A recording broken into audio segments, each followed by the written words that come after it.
Bugün istədim ki, anama sürpriz olaraq sevdiyi gözəllikdən hazırlayım. Bu prosesi siz də görmək istəyirsinizsə, ekrana yaxın əyləşin. Bəzən insan sevdiklərini sevindirmək üçün böyük şeylərə ehtiyac duymur. Bu gün mən də elə belə düşündüm. Anam hər gün işdən yorğun gəlir, amma yenə də hər şeyə çatmağa çalışır. Mənim isə bu gün ona balaca bir sürprizim var. Anam hər gün işdən gəlir. Yorğun olmasına baxmayaraq, həm mənimlə məşğul olur, həm dərslərimlə maraqlanır, həm yemək bişirir, həm müəyyən ev işlərini görür, həm də ki, sizi nəzərindən kənar qoymur.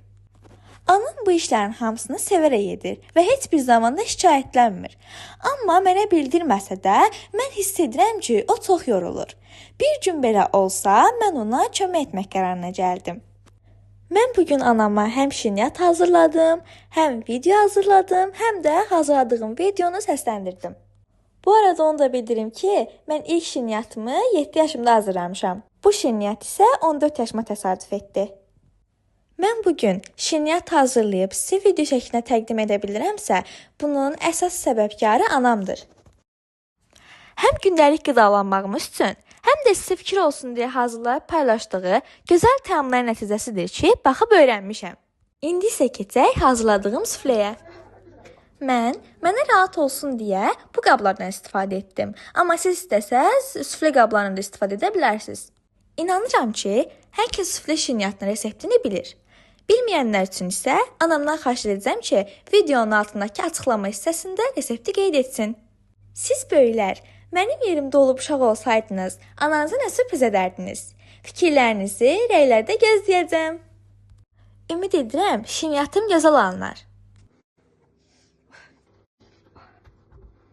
Artıq suflemiz hazırdır. Görünüşü çox gözəldir.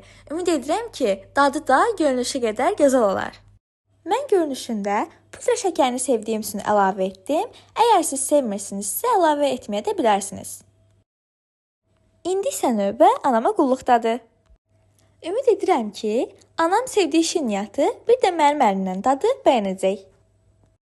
Mən üzərimə düşən sürprizimi etdim. İndi isə sıra sizdədir. Siz də mənim sürprizimə qoşulmaq istəyirsinizsə, anamın sevərək işlətdiyi səhifəni takib etməyi, videomu bəyənməyi, çox xahiş edirəm, çoxlu rəy yazmağı, seyv etməyi unutmayaq ki, video hər kəsin qarşısına çıxsın. İndi isə bu gözəllikləri dadmaq vaxtıdır. Anamın reaksiyasından hiss etdim və sevindim ki, əl bacarığımda anama oxşamışam.